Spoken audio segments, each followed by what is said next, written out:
அருண், நீங்க ரெடி ஆயிட்டீங்களா?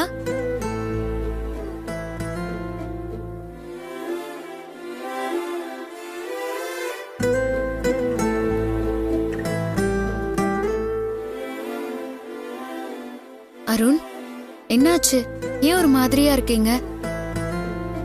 இல்ல ரஞ்சிதா, இப்போ இந்த அரேஞ்ச்மெண்ட்ஸ்லாம் தேவையா? அண்ணனும் அண்ணியும் ஏதோ ஆசைப்பட்டு செய்றாங்க. ஏன் உங்களுக்கு பிடிக்கலையா? இல்ல அப்படி இல்ல, எனக்கு என்னமோ ஒரு மாதிரியாவே இருக்கு.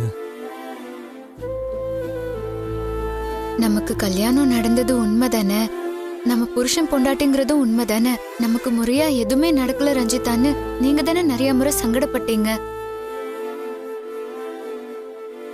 வெட்டிங் டேக்காவது இதெல்லாம் செய்யணும்னு அவங்க நினைக்கிறாங்க. இதுல தப்பொன்னும் இல்லையா அருண்? இப்போ ஏன் சங்கடப்படுறீங்க? சகஜமா இருங்களேன்.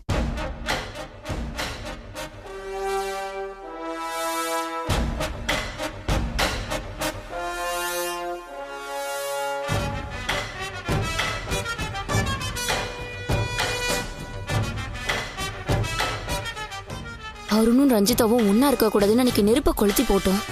அதே மாதிரி ஏதாவது செஞ்சு இந்த செலிப்ரேஷனை கெடுத்தாகணும். எவ்வளவு சந்தோஷமா ஏற்பாடு பண்ணாங்களோ அதை மொத்தமா அழிச்சிடணும். மேடம், யாருங்க? என்ன வேணும் உங்களுக்கு? மேடம் பிரியாணி ஆர்டர் பண்ணியிருக்காங்க மேடம். நாங்க யாரும் ஆர்டர் பண்ணலையே. யார் பேர் கொடுத்துருந்தாங்க? கோமதிங்கிற பேர்ல தான் மேடம் ஆர்டர் பண்ணியிருக்காங்க.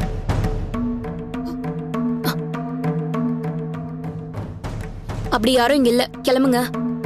மேடம் இந்த வீட்டு அட்ரஸ் தான் மேடம் போட்டிருக்கு. அப்படி யாரும் இங்க இல்ல, கிளம்புங்க. Excuse me.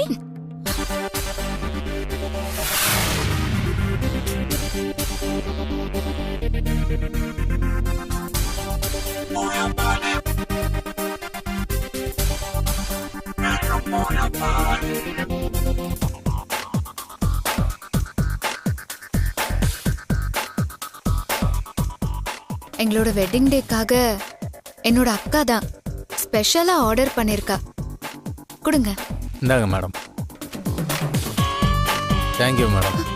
தேங்க்யூ.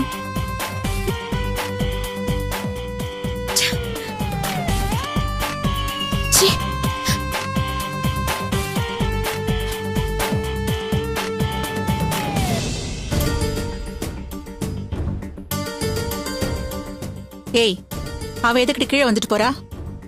அது ஒண்ணும் இல்ல அத்தை, அவங்க வெட்டிங் டேக்காக அவங்க அக்கா கறி பிரியாணி ஆர்டர் பண்ணி விட்டுருக்கா. அது அவ சந்தோஷமா வந்து வாங்கிட்டு போறா. என்ன பொண்ணு இவ? அவ வயித்துல வளர்றது அருணோட குழந்தையே இல்லைன்னு நான் சொல்லிட்டேன். அத பத்தி கொஞ்சம் கூட கவலைப்படாம கல்யாண நாள கொண்டாடுறா, பிரியாணி ஆர்டர் பண்ணி சாப்பிடுறா.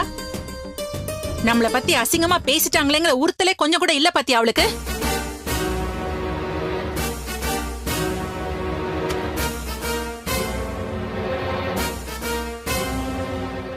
அத்தை, நீங்க சொன்னது உண்மை இல்லைங்கிறப்போ நான் ஏன் அதை பத்தி யோசிக்கணும்?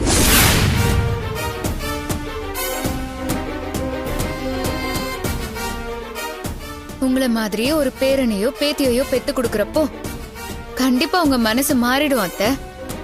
ஹேய், அத்தை கித்தன் உறவு கொண்டாடினா அவ்வளவுதான் பாத்துக்கோ.